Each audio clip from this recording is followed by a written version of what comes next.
Hey there, it's Linda, and welcome back to my channel. In this video, I'll be guiding you through how to get the best letters of recommendation for your graduate school applications. So the first step is to determine who's going to be writing your letters of recommendation. And for each graduate school that you apply to, you're generally going to be submitting about 2 to 4 letters of recommendation, depending on the program. So most of the time, your referees will write you a letter to each specific school that you apply to, but will change a few things in their letters to tailor it to those specific schools. While this can be really convenient for us, it also means that these referees are going to play a really important role in determining whether we get accepted into graduate school or not. So definitely choose your referees wisely. So a big misconception that some students have is that they think that if they ask the head of a department, or if they ask someone who's very well known in the field to write their recommendation letter, that this will improve their application. And this is simply not true.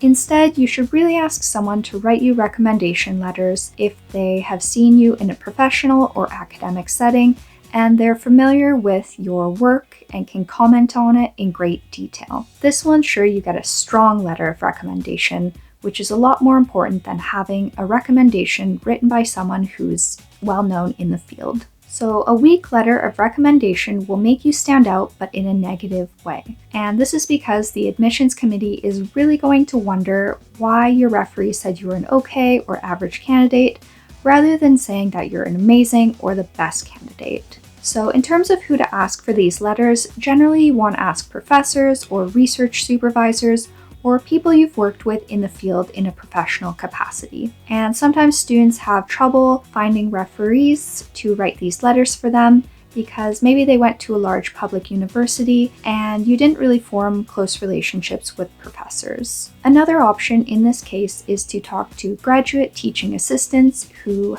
are more familiar with your work, and then you can ask the teaching assistant to write the letter for you and then have it signed by the professor or co-signed. So this might be an option that you can consider if you're in this situation. The second step is to ask for the letters of recommendation. So if you're currently working or studying with a potential referee, then you can set up an in-person appointment with them to ask about the letters of recommendation and then follow up with an email afterwards. So most of the time this might not be an option, and in this case you'll be sending an email to the potential referee about recommendation letters. So in your email, of course, you always want to be polite and respectful, and you might have to reintroduce yourself and describe how you know this potential referee, especially if it's been a couple months or a couple years. You want to state that you're interested in applying for graduate school programs, and most importantly, ask them, can you write me a strong letter of recommendation by this date? And if they say no, because either they can't meet the deadline or they don't feel confident in writing you a strong letter of recommendation, make sure you have a few backup options for referees. If the referee agrees to write you the letter, then the next step is to provide them with any information that they need to write the letter of recommendation. A lot of students will give their referees what's known as a cheat sheet, and these are all the information or materials that you want to include. So you want to include a list of schools and programs that you're applying to, as well as the deadlines for each program and how they're going to submit their letters of recommendation, either online or through the mail. You also want to tell your referee all your reasons for applying to these programs and describe your work and accomplishments to them, specifically the ones that you did with them. For example, the courses you did with them and the grades you received, as well as any projects that you worked on with them. You also want to specify the qualities or abilities that you want them to write in your letter of recommendation. The referee might also expect you to send in some other materials,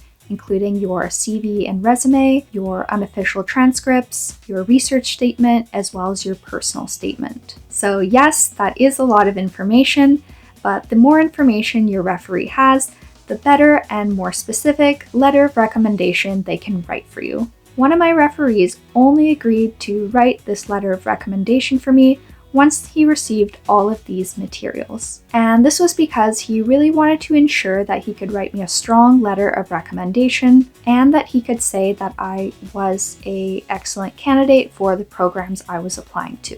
What he told me was that writing a weak letter is worse than having no letter at all. So luckily, once I submitted these materials for him, he happily agreed to write me that recommendation letter. So it all worked out. So the fourth step is to follow up with your referee about your letters of recommendation to ensure that they're submitted by the deadline. So for me, I ended up requesting my letters of recommendation in mid-September, and then they were due in mid-December. So I gave them about 3 months notice, and then I ended up following up in mid-November, about 2 weeks before the first deadline. Some referees also asked me to follow up a few days before the deadline as well, to ensure that the letter was submitted in time. In this case, I emailed them about a week in advance to follow up again. So some people might say I didn't follow up that much, and I feel like I did put a lot of faith in these referees. They were all professors, and I knew that they're submitting dozens, if not more, recommendation letters for other students. So I was kind of thinking that this would be on their mind, and I was hoping they wouldn't forget about my application. That's not going to be the case with everyone else, and I felt like I also had strong relationships with all these referees as well.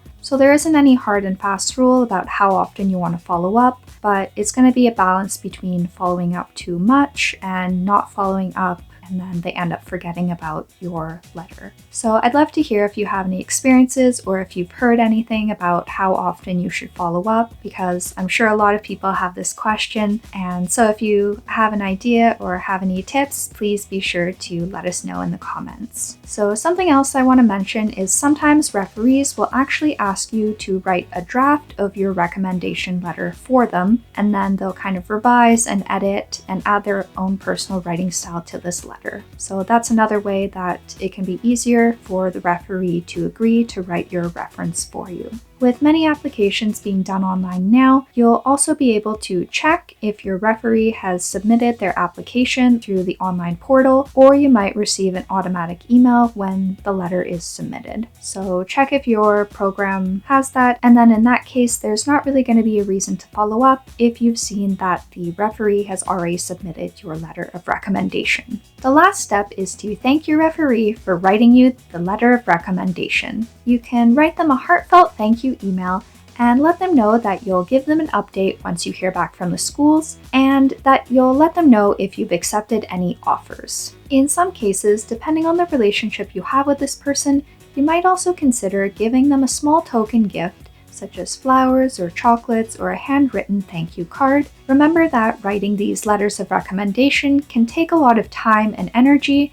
and a thank you definitely goes a long way. So I'm wishing you all the best in your graduate school applications, and if you have any questions about letters of recommendation, or if you have any tips that you'd like to share, then please be sure to comment down below. And if you're looking for more videos about graduate school, then check out this playlist and be sure to subscribe for some more videos about navigating through college and beyond. So thank you so much for watching, take care, and I'll see you next time. Bye!